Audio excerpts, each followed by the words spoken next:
Guys income tax में जितने भी टैक्स रेट्स है वो हमने एक वीडियो में इस शीट में कंपाइल कर लिए एक जगह, सो दैट आपको लास्ट डे में काफी हेल्प हो सके। ये शीट आप डाउनलोड कर सकते हैं फ्रॉम माय टेलीग्राम चैनल, जिसकी लिंक डिस्क्रिप्शन में है। अगर आप चैनल पर नए तो प्लीज सब्सक्राइब कर दीजिए एंड ये वीडियो लाइक करके अपने सारे फ्रेंड्स साथ शेयर कीजिए। Okay so guys let's start.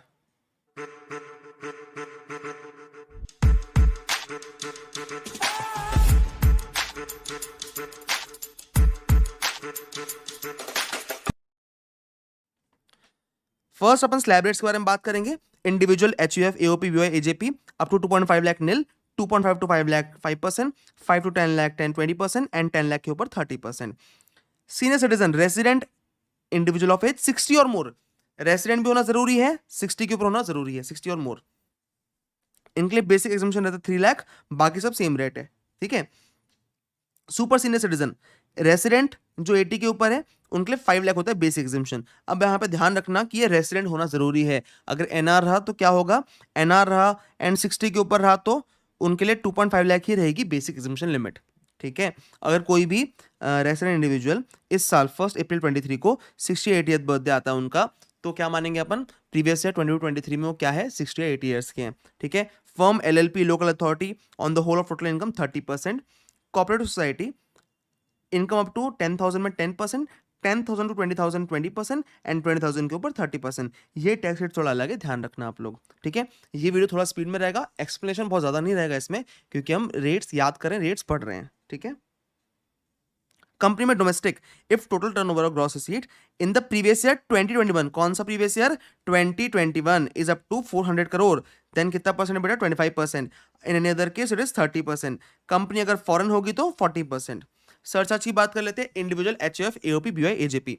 बेटा पहली बात करते हैं, when total income does not include income under section 111 है, डिविडेंड एंड 112। अगर ये चार इनकम नहीं है तो सरचार्ज रेट क्या होंगे, नॉर्मल 50 लाख टू 1 करोड़ 10%, 1 करोड़ के ऊपर 2 करोड़ तक 15%, 2 करोड़ के ऊपर 5 करोड़ तक 25% एंड 5 करोड़ के ऊपर 37%। यहां पे एक बात ध्यान रखने की है कि 50 लाख के ऊपर लगता है ना, एग्जैक्टली 50 लाख पे सरचार्ज नहीं लगेगा, वैसे ही एग्जैक्टली 1 करोड़ पे 10% लगेगा, नॉट 15%। 1 करोड़ के ऊपर लगेगा 15%। ये बात ध्यान रखने की, जो एग्जाम में गलती कर सकते हो आप। दूसरी बात, जहां पे टोटल इनकम इंक्लूड करती है 111 112 डिविडेंड 112, इसमें हमने क्या बोला है कि भाई 111 112 डिविडेंड और 112, ये चार जो इनकम है इस पे एनहांस सरचार्ज नहीं लगेगा। मतलब इस पे जो मैक्स सरचार्ज लग सकता है that will be 15%। 111 112 112 and dividend, इस पे मैक्स सरचार्ज जो लग सकता है 15%। तो जब भी इनकम 50 लाख के ऊपर 1 करोड़ तक होगी 10% सबके लिए नॉर्मल केस, 1 करोड़ से ऊपर 2 करोड़ तक होगी 15%, यहां तक कोई दिक्कत नहीं है। जहां पे इनकम 2 करोड़ से ऊपर होगी वहां पे हम क्या करेंगे, हम 111 112 है 112 डिविडेंड, ये चार इनकम निकाल लेंगे और इस पे लगा देंगे सरचार्ज 15%। अब बची हुई जो इनकम रहेगी वो हम चेक करेंगे, बची हुई इनकम अगर 2 करोड़ से ऊपर है तो 25%, ठीक है। अगर 2 करोड़ से नीचे है तो 15%, ठीक है। अगर टोटल इनकम 5 करोड़ से ऊपर है तो जो 111 है 112 डिविडेंड उस पे लगेगा कितना, मैक्स 15%, राइट। और जो बची हुई इनकम है वो अगर 5 करोड़ से ऊपर है तो 37%।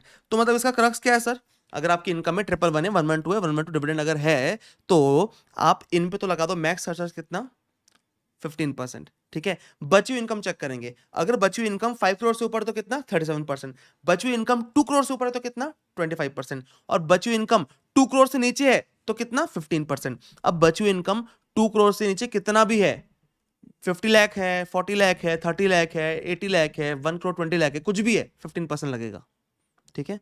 बची हुई इनकम 2 करोड़ से नीचे कितना भी है 15% लगेगा, ध्यान रखना ये बात, ठीक है। ओके, इसमें तो एक्सप्लेनेशन नहीं करेंगे अपन इस वीडियो में, तो थोड़ा सा आपको स्पीड में चलना पड़ेगा। Firm LLP local authority when total income exceeds 1 crore rupees 12%। Cooperative society, ये अमेंडमेंट है, 1 करोड़ के ऊपर up to 10 crore 7% and 10 crore के ऊपर 12%। It is now same as company, जो डोमेस्टिक कंपनी के लिए होता है। कंपनी के लिए कितना surcharge, 25 7 12, 25 is for foreign company, 7 12 is for domestic company. 12 और 5 और 12 कब है, जब 10 करोड़ से ऊपर इनकम होगी, ठीक है। 2 5 7 12 कैसे याद रखे थे अपन ने, 2 + 5 7, 7 + 5 12, राइट। और इसमें एक बात और ध्यान रखना आप लोग कि 2 5 फॉरेन कंपनी के लिए, क्योंकि फॉरेन कंपनी को टैक्स रेट ज्यादा लगता है तो इसलिए उनको सरचार्ज कम लगेगा, right. AOP is having only companies as members, ये भी अमेंडमेंट है। अगर total income greater than 50 lakh up to 1 crore है तो कितना 10%, एंड ग्रेटर देन 1 करोड़ है तो कितना 15%। स्पेशल रेट्स ऑफ टैक्स की बात कर लेते हैं। Section 112 long term capital gain other than section 112A कितना 20%। सेक्शन 112A, अभी सेक्शन 112A कौन सा है? बेसिकली शेयर मार्केट वाला कैपिटल गेन, शेयर मार्केट वाला कैपिटल गेन, वो भी लिस्टेड वाला, ठीक है। और 111 शेयर मार्केट वाला शॉर्ट टर्म कैपिटल गेन, ये शेयर मार्केट वाला लॉन्ग टर्म कैपिटल गेन और ये शेयर मार्केट वाला short term capital gain. 112A कितना लगता है 10% in excess of 1 lakh, and 111 लगता है 15%। ओके, अब 10% इन एक्सेस ऑफ 1 लाख मतलब अगर ये 9 लाख इनकम है तो 9 लाख में से 1 लाख माइनस करो कितना बचेगा 8 लाख, उस पर 10% कितना 80,000 इतना लगेगा। सेक्शन 115BB, ये क्या है? Tax on winnings, lotteries, card game, horse race कितना 30%। Section 115BBE unexplained money, investment, expense etcetera, इसमें लगता है इफेक्टिव 78%। कैसे कैसे? Tax 60%, 25% surcharge, 4% cess, 78% effective rate. Section 115BBF royalty income from patent developed and registered in India, developed in India बोल रहा है। Developed in India मतलब सर जो 75 जिसका 75% खर्चा इंडिया में हुआ है वो बोलते हैं हम डेवलप्ड इन इंडिया, ठीक है। और इस पे कोई एक्सपेंस अलाउड नहीं है। सेक्शन 115BBG, ये क्या है? ट्रांसफर ऑफ कार्बन क्रेडिट्स, इस पे कोई भी एक्सपेंस अलाउड नहीं है। कितना 10% रेट है इसका, ठीक है। रिबेट 87A कितने में मिलता है सर? 12,500 और tax which ever is lower. Health and education से 4%। स्पेशल इनकम का अगेंस्ट डिडक्शन अंडर चैप्टर 6 से नहीं मिलता है, और बेसिक एग्जाम्पशन अवेलेबल नहीं होता है अगेंस्ट अबव इनकम जो भी स्पेशल इनकम है, except 112, 112A, 111A in case of resident, individual and HUF, ठीक है। Section 115BAC new tax regime, अब पहले ओल्ड टैक्स रिजाइम क्या था आपको पता है 5, 20, 30, ठीक है। अब न्यू रिजाइम में क्या हुआ है? हर 2.5 लाख में 5, 10, 15, 20, 25, 30 ऐसे रेट्स बढ़ रहे हैं। तो अपन क्या करेंगे, यहां बस शुरू में इंटू 2 कर दो आप, तो आपको रेट मिल जाएंगे। कैसे? 2.5 इंटू 2 5%, 5 इंटू 2 10%, 7.5 इंटू 2 15, 10 इंटू 2 20 ऐसे मिल जाएंगे, ठीक है। और जो भी इसमें 60 और 80 ईयर्स के ऊपर के रहेंगे ना उनको benefit of 3 lakh 5 lakh available नहीं है, ध्यान रखना 115BAC में, ये बात ध्यान रखना अच्छे से, ठीक है। अब 115BAC में ना कुछ बेनिफिट्स, एग्जेम्पशंस, डिडक्शंस अवेलेबल नहीं है। कौन से अवेलेबल नहीं है बात करते हैं बेटा अपन, देखो आ जाओ, ठीक है। अपने हेड वाइज डिवाइड कर दिया इसको। सैलरी हेड में बेटा सेक्शन 10(5) का LTC अवेलेबल नहीं है, सेक्शन 10(13) का HRA, allowances to MP MLA available नहीं है। पेरेंट्स को जो माइनर इनकम पे 1500 पर एनम का डिडक्शन मिलता है वो अवेलेबल नहीं है। सेक्शन 16 के professional tax, standard deduction, entertainment allowance, ये तीनों अवेलेबल नहीं है, ठीक है। सबसे ज़्यादा ये पूछता है अपने को क्या? Standard deduction, right. और सेक्शन 10(14) के जो भी अलाउंसेस है वो भी अवेलेबल नहीं है। बट 4 अलाउंसेस अवेलेबल है। कौन से? Transport, conveyance, travel on tour, daily. चारों कौन से हैं? चारों घूमने फिरने वाले हैं। Transport, conveyance, travel on tour and daily, right. Okay sir, house property की बात करते हैं। Section 24 interest on SOP is not allowed, interest on SOP is not allowed, but LOP DLOP interest allowed होता है। मतलब लेट आउट प्रॉपर्टी और deemed let out property पे interest allowed होता है, ठीक है। हाउस प्रॉपर्टी के लॉसेस जो होंगे एलओपी और डीएलओपी के, उसका set off against other head is not allowed, set off against other head is not allowed, right. Okay sir, PGP additional depreciation not allowed, investment allowance not relevant अभी और allowed भी नहीं है। Section 33 ABA tea coffee rubber allowed नहीं है। Scientific research में donation allowed नहीं है, मतलब डोनेशन किसी को भी कर रहे हो आप, चारों लिखे यहाँ पे, डोनेशन किसी को भी अलाउड नहीं है। बट 35(1)(1) एंड 35(1)(4) अलाउड है। मतलब sir in house research, revenue and capital that is allowed, ध्यान रखना, ठीक है। 10AA SEZ not allowed, 35AD specific business not allowed, and 35 CCC agriculture extension project not allowed. Others में sir family pension में deduction मिलता है वो allowed नहीं है सेक्शन 57 में, और चैप्टर 6 से कोई भी डिडक्शन अलाउड नहीं है, बस 2 अलाउड है, 80JA एंड 80CCD2, बस 2 अलाउड है, बाकी कोई भी अलाउड नहीं है, ठीक है। ये हो गया सर जो डिडक्शन एग्जेम्पशंस बेनिफिट्स अलाउड नहीं है अंडर सेक्शन 115BAC, राइट। अब वापस आ जाते हैं अपनी शीट पे। कुछ नोट्स दिए 115BAC के, वो आप पढ़ सकते हो, मैंने पढ़ाया भी हुआ है ये, कि आपको हर साल स्लैब में से चूज करना पड़ता है नॉर्मल स्लैब रेट की न्यू टैक्स रिजाइम, आपने एक बार ऑप्ट कर लिया तो बाद में बिजनेस अगर इनकम आपकी तो निकल नहीं सकते उससे बाहर, ऐसे सब ये सब बातें हैं इसमें, ठीक है। ओके फिर पढ़ते हैं अपन, मतलब ये नॉर्मल कंडीशन आप पढ़ सकते हो, शीट में दी हुई है, ठीक है। 115BAA अब देखो BAA में क्या है, BAA लगता है डोमेस्टिक कंपनीज को और BAB लगता है न्यू डोमेस्टिक मैन्युफैक्चरिंग कंपनीज, किसको? New domestic manufacturing companies.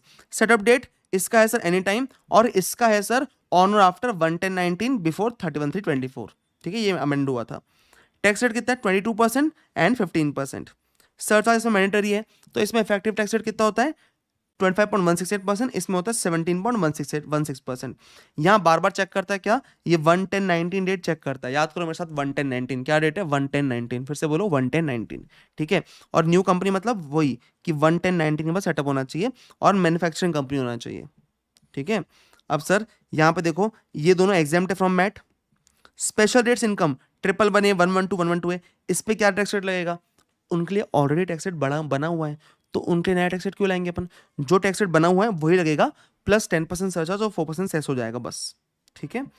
Tax rate for house property and IFRS income, अब 115BAA में कितना लगता है 25.168 उतना लगेगा नॉर्मल, 22 + 10 + 4 सेम लगेगा, ठीक है। बट यहाँ पे BAB में क्या है, BAB में बिजनेस इनकम पे लगता है कितना 15 + 10 + 4, ध्यान देना बिजनेस इनकम पे लगता है 15 + 10 + 4 पर हाउस प्रॉपर्टी और IFRS इनकम पे कितना लगता है 22 + 10 + 4 दैट इज 25.168%। ये डिफरेंस है यहाँ पे। दूसरा डिफरेंस सर यहाँ पे ना BAA में section 24 and section 57 deductions allowed होते हैं, section 24 and section 57 deductions allowed होते हैं, पर 115 BAB में सेक्शन 24 एंड 57 नॉट अलाउड, मतलब हाउस प्रॉपर्टी IFRS BAB में अलाउड होता नहीं डिडक्शन, ठीक है, डिडक्शन अलाउड नहीं होता उसका कोई भी एक्सपेंस का। When option under this section can be exercised on or before due date of 139 for relevant previous year, जिस साल से ना उस साल आप ऑप्ट कर सकते हो, बट इसमें on or before due date of first previous year, due date of 139 for first previous year, पहले साल में आपको ये ऑप्ट करना पड़ता है, ठीक है। Company can not claim deduction under chapter 6 से, चैप्टर 6 में कोई डिडक्शन नहीं मिलता एक्सेप्ट 3, BAA में 3 मिलते हैं, BAB में 2 मिलते हैं, कौन से 80JJA 80LA 80M, यहाँ मिलता है सिर्फ 80JJAA एंड 80M, ठीक है। Common deductions under about 2 sections which company can not claim, क्या है common deductions, section 10AA SEZ नहीं मिलता, एडिशनल डेप्रिसिएशन नहीं मिलता, 32AD इन्वेस्टमेंट अलाउंस नहीं मिलता, 33AB ABA T coffee rubber नहीं मिलता, साइंटिफिक रिसर्च डोनेशन टू जो भी इंस्टीट्यूट्स है नहीं मिलता, डोनेशन किसी को भी नहीं मिलता, ठीक है। और कंपनीज के लिए अलग से एक सेक्शन था 35(2)AB जो कंपनी एंगेज थी बायोटेक और मैन्युफैक्चरिंग बिजनेस में, इन हाउस रिसर्च, उनको डिडक्शन नहीं मिलता 35(2)AB में, पर 3511 एंड 3514 मिलता है क्या, यस 35(2)AB नहीं मिलता, 3511 एंड 3514 मिलता है, ध्यान रखना। मैट एप्लीकेबल नहीं है तो मैट रेट लैप्स हो जाएगा, ठीक है। स्पेसिफाइड बिजनेस नहीं मिलता, एग्रीकल्चर एक्सटेंशन प्रोजेक्ट नहीं मिलता, स्किल डेवलपमेंट प्रोजेक्ट नहीं मिलता, और चैप्टर 6 रिडक्शन नहीं मिलते एक्सेप्ट पॉइंट 10। अब देखो बेटा एक बात ध्यान रखना है यहाँ पे कि वो जो अपन ने वहां पढ़ के आए थे 115 BAC में, उसके अलावा 2 ही पॉइंट नए हैं सिर्फ, कौन से, एक 35(2)AB क्योंकि ये सिर्फ कंपनी को मिलता है, और एक है 35CCD ये स्किल डेवलपमेंट प्रोजेक्ट, ये भी सिर्फ कंपनी को मिलता है, सिर्फ ये 2 पॉइंट अलग है, बाकी सब पॉइंट सेम है BAC BAA और BAB में, ठीक है। ओके अब टैक्स रेट्स की बात करते हैं सर, 115 BAB में कौन से होते हैं, मैन्युफैक्चरिंग इनकम पे 15%, नॉन मैन्युफैक्चरिंग एक्टिविटी पे 22%, short term capital gain on depreciable assets 15%, short term capital gain on non depreciable assets 22%, and special tax income special rates, right. Okay sir some notes for section 115 BAB, BAB के लिए कुछ notes हैं। Company should be set up on और after 11019, company should have commence manufacturing on और before 31/3/24, shall not be formed by splitting up or reconstruction of existing business. Company shall use new plant and machinery. 20% old is allowed and imported is considered as new. ठीक है. Company shall not use building which was previously used as hotel or convention center. अब कुछ business को manufacturing नहीं माना जाता for the purpose of section 115 BAB. ठीक है. जैसे development of computer software, mining, printing of books, bottling of gas into cylinder, conversion of marble blocks into slabs and production of films, इन सबको क्या नहीं माना जाता, इन सबको मैन्युफैक्चर नहीं माना जाता for the purpose of 115 BAB। मतलब ये सब बिजनेस रहे तो कंपनी क्या 115 BAB ऑप्ट कर सकती है, नहीं कर सकती। ठीक है, जैसे प्रिंटिंग ऑफ बुक्स है, इसको मैन्युफैक्चर माना जाता है for the purpose of section 32, मतलब एडिशनल डेप्रिसिएशन के लिए इसको मैन्युफैक्चर माना जाता है, but for the purpose of section 115 BAB it is not considered as manufacture.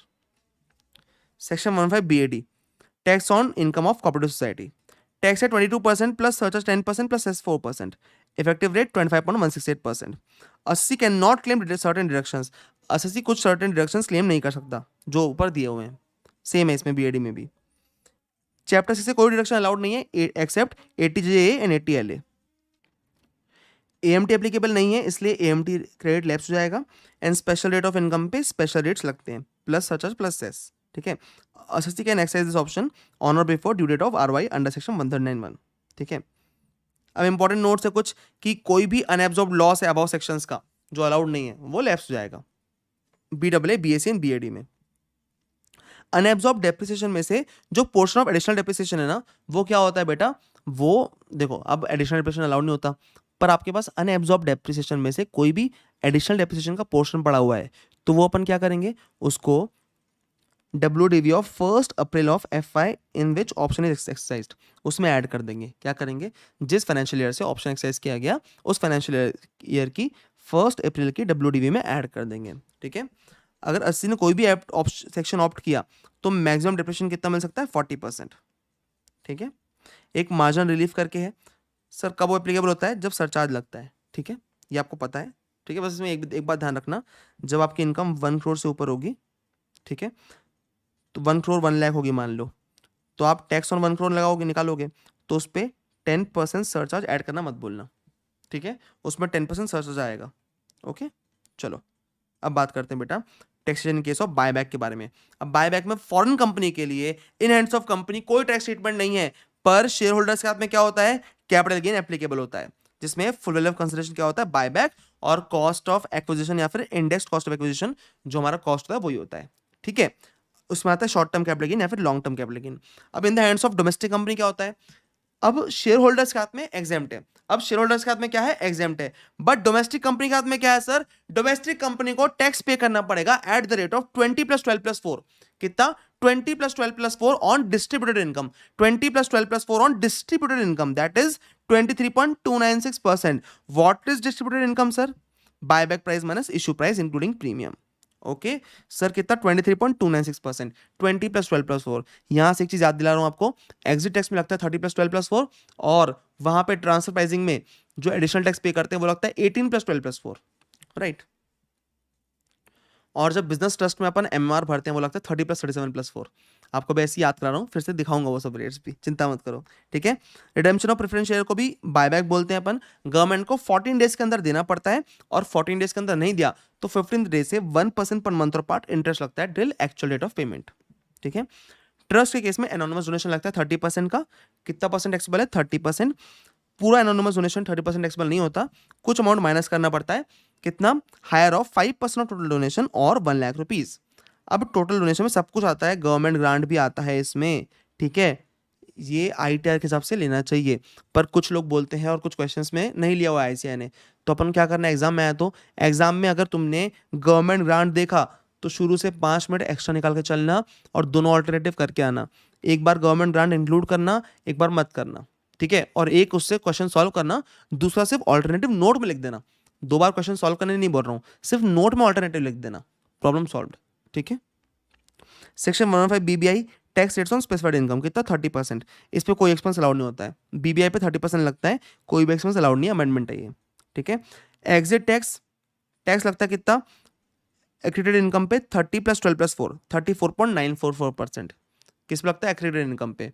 कैसे निकालते हैं वो, aggregate FMV of assets minus total liability of trust, ठीक है। मैट कितना लगता है सर, 15%, ठीक है। अगर IFSC में कंपनी तो 9%। 115 BAA BAB को मैट एप्लीकेबल नहीं है। AMT कितना लगता है सर, AMT लगता है 18.5%, पर AMT में क्या है, एक अमेंडमेंट है, क्या सर, नॉर्मली एक तो 9% लगता है IFSC में, अमेंडमेंट क्या है, कोऑपरेटिव सोसाइटी अगर है तो AMT एप्लीकेबल होगा 15% इंस्टेड ऑफ 18.5%।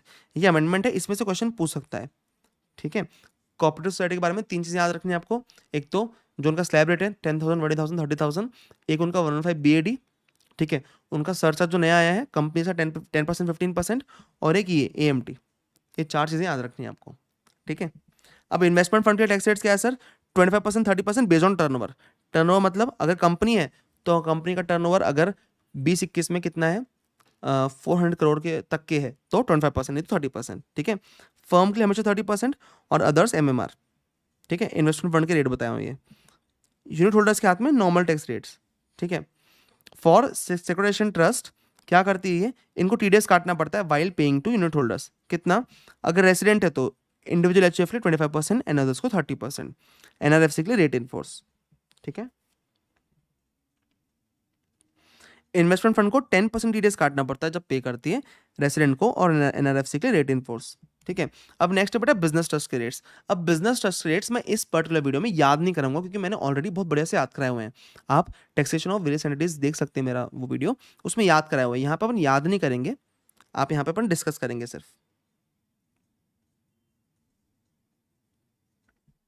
ठीक है, अब बताओ बिजनेस ट्रस्ट में क्या होता है। सबसे पहले बिजनेस ट्रस्ट में लगता है sir in the hands of business trust क्या होता है, इंटरेस्ट डिविडेंड रेंट तो एग्जेम्प्ट होता है।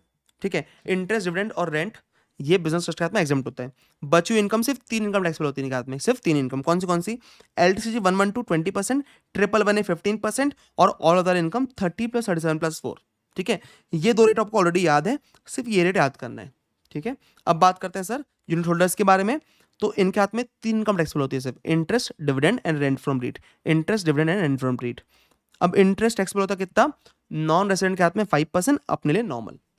डिविडेंड होता है सर नॉन रेसिडेंट के हाथ में 10%, अपने लिए नॉर्मल, और रेंट दोनों के लिए नॉर्मल।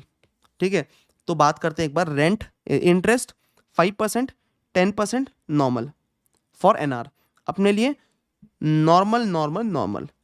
तो for resident everything is taxable at normal tax rates, बस एनआर के लिए 5, 10 और नॉर्मल। ठीक है, डिविडेंड में भी टैक्सेबिलिटी कब आएगी, अगर एसपीवी ने टैक्स पे किया है अंडर सेक्शन 115 बीबीए। अगर एसपीवी ने टैक्स पे किया है एट नॉर्मल टैक्स रेट्स तो भाई एग्जाम्प्ट रहेगा दोनों के हाथ में, बिजनेस ट्रस्ट के हाथ में भी और यूनिट होल्डर्स के हाथ में भी। ठीक है, अब देखो टीडीएस की बात कर लेते हैं सर। इसमें 5% रेट तो 5% टीडीएस और अपने लिए 10% टीडीएस।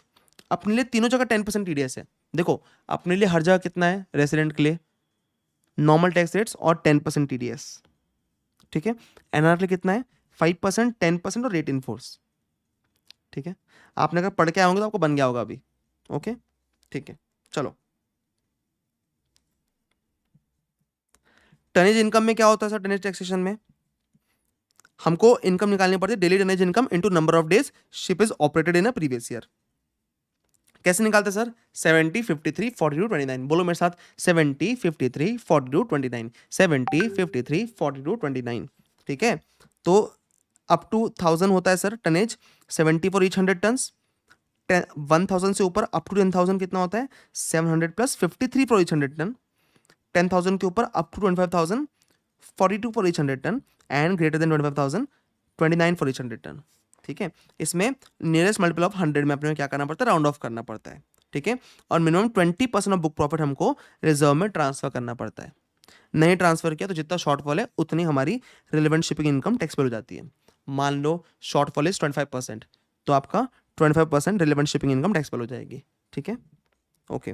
रेट्स ऑफ डेप्रिसिएशन भी पढ़ लेते हैं क्योंकि एक एग्जाम में रेट्स ऑफ डेप्रिसिएशन पूछ लिया था, तो अपन ने बहुत बढ़िया चार्ट बनाया हुआ है इसके लिए। 10% है बिल्डिंग फर्नीचर के लिए, 15% में कुछ चीज़ें हैं plant machinery, motor vehicle normal, oil wells and wind mills installed before 1414। 20% में सिर्फ है, सिर्फ शिप। 25 में इंटेंजिबल एसेट, 30% में motor vehicle used for hires, and 40% में computer, laptop, aircraft, books, pollution control equipments, temporary building और विंड मिल्स इंस्टॉल्ड ऑन और after 1414। ठीक है, मोटर व्हीकल में एक चीज है कि अगर एक्वायर्ड नॉर्मल क्या है मोटर व्हीकल में, 15%, 30%, 15% नॉर्मल, 30% हायर वाली। अगर acquired and put to use है बिटवीन 23,819 टू 31,320, तो ये रेट है 30%, 45%। ये अब नहीं पूछना चाहिए मोस्टली, पर पूछ लिया तो अपने को याद होना चाहिए। ठीक है, बिल्डिंग्स में रेसिडेंशियल बिल्डिंग है 5%, जनरल 10%, टेम्पररी 40%। ठीक है, 115 BBH वीडियो की इनकम, क्रिप्टो की इनकम, क्या टैक्स रेट है, 30%। इनकम पे लगता है consideration minus cost of acquisition, consideration minus cost of acquisition. ठीक है, applicable on crypto currency, NFT and any other digital asset notified by government. TDS कितना करता है सर, टीडीएस करता है 194S में TDS on payment on transfer of VDA. VDA के transfer में पेमेंट जो होता है उस पर टीडीएस करता है। पेमेंट किस चीज का होता है, कंसिडरेशन का, तो पूरे कंसिडरेशन पे 1% टीडीएस करता है सिर्फ। 194S में कितना करता है, 194S में 1%। ठीक है, और 30% लगता है 115 BBH में, किसमें, 115 BBH। इसके सेक्शन याद कर लेना क्योंकि अमेंडेड है, नया है। ठीक है, इसमें लिमिट से दो सर, क्या क्या, कि TDS is not applicable up to 50,000 अगर इंडिविजुअल एचयूएफ जिसकी पीजीपी इनकम नहीं है वो है, या फिर ऐसा इंडिविजुअल एचयूएफ जिसका लास्ट ईयर टर्नओवर 1 करोड़ से कम इन केस ऑफ बिजनेस, या फिर ग्रॉस रिसीट 50 लाख से कम इन केस ऑफ प्रोफेशन, तो इसको 50,000 तक TDS नहीं काटना पड़ेगा, और बाकी सबने कितनी है 10,000 लिमिट है, ठीक है। और इनके लिए TDS रेमिटेंस डेट कितनी है 30 days from the end of month of deduction in form 26 QE, ठीक है। क्या बोला मैंने इसमें, 3 चीजें बोली, 30% ऑन इनकम ये टैक्स रेट है, 1% ऑन कंसिडरेशन ये TDS रेट है, और 50,000 10,000 लिमिट है। 10,000 सबके लिए, 50,000 दो लोगों के लिए। कौन से? ऐसे लोग जिनका बिजनेस इनकम नहीं है, और या फिर ऐसे छोटे बिजनेस वाले लोग, ऐसे लोग जिनका लास्ट टर्नओवर 1 करोड़ से कम है और ग्रॉस रिसीट 50 लाख से कम है प्रोफेशन में, ठीक है। SFT में क्या होता है सर, 31 मई तक आपको ना 31 May of financial year, sorry 31 May of year immediately following the financial year in which transaction is recorded. मतलब असेसमेंट ईयर के 31 मई को क्या करना पड़ता है, SFT फाइल करना पड़ता है अपन को, ठीक है। 271 FA penalty for non filing of SFT कितना होता है, 500 per day till period of notice, 1000 per day after expiry of notice, 500 per day till period of notice and 1000 per day after expiry of notice, ये होता है, ठीक है। And inaccurate info के लिए लगती है 50,000 की पेनाल्टी, ठीक है। अब सर इसमें क्या होता है ना कि मान लीजिए आपको 31 मई तक फाइल करना पड़ता है, आपको नोटिस आया 10 अगस्त को कि आप 30 अगस्त तक क्या कर दो, SFT फाइल कर दो, और आपने फाइल किया 15 सितंबर को, तो क्या होता है कि आपको पीरियड ऑफ नोटिस कब तक होगा, 10 अगस्त तक कि 30 अगस्त तक, पीरियड ऑफ नोटिस होगा 30 अगस्त तक, तो आपको 1 जून से 30 अगस्त तक 500 पर डे पे करना पड़ेगा, एंड 1 सितंबर से 15 सितंबर 1000 पर डे पे करना पड़ेगा, ठीक है। AOPBI की बात कर लेते सर, इसमें क्या होता है, अगर सारे मेंबर्स का NTI up to basic exemption है तो AOPBI की इनकम टैक्सेबल होती है टैक्स एट स्लैब रेट, और अगर एक भी मेंबर की अगर NTI more than basic exemption है तो एंटायर इनकम टैक्सेबल होती है MMR पे 30 + 37 + 4, दैट इज 42.744%, 42.744%, राइट। अगर एक मेंबर की income is taxable at rate higher than MMR, तो अपने को शेयर पता है उसका, अपने को शेयर पता है उसका। जब shares of member are known तब की बात हो रही है ना, ये सब जब शेयर मेंबर के नोन है तब की बात हो रही है, तो उसका शेयर पता है अपने को, तो अपन उसके शेयर की जो इनकम है उसको हायर रेट पर टैक्सेबल कर देंगे और बची हुई इनकम को MMR पर टैक्सेबल कर देंगे, ठीक है। अब मान लीजिए when shares of members are unknown, जहां शेयर्स पता ही नहीं अपने को, तो पूरी इनकम उठाओ और MMR पर टैक्सेबल कर दो, दैट इज 42.744%, 30 + 37 + 4, ठीक है। While calculating NTI of member, share from AOPBI will not be included, ठीक है। और अगर AOPBI ने टैक्स पे किया MMR पे, तो जो शेयर है AOPBI का वो मेंबर साथ में एग्जेम्प्ट रहेगा। बट अगर AOPBI ने स्लैब रेट पर टैक्स पे किया है तो क्या करते हैं अपन, तो हम मेंबर्स के इनकम में शेयर को इंक्लूड करते हैं, टैक्स निकालते हैं, फिर जो AOPBI का शेयर है ना उस उतना रेशो का रिबेट दे देते हैं, ठीक है। ओके, ये रिबेट मैंने क्वेश्चन मैराथन में सिखाया आपको। SFT, ठीक है, ये तो बता दिया मैंने। SFT रिपीट हो गया क्या 2 बार? अच्छा, SFT रिपीट हो गया शायद, ठीक है। अब दूसरा लास्ट है 234 ABC। अब 234 A में क्या लगता है sir, interest for delayed filing of return, tax पर एज पर ROI, ठीक है, after adjustment of TDS TCS advance tax etcetera, 1% per month और part from due date under section 101 to actual date of filing return. 234 B में क्या लगता है sir, advance tax short paid और not paid into 1% per month और part from 1 April of AY to date of assessment under section 143(1) और 143(3). And 234C में कितना लगता है sir, deferred amount into 1% per month और पार्ट 3 क्वार्टर्स के लिए 3 मंथ्स एंड 1 क्वार्टर के लिए 1 मंथ्स, राइट, ठीक है।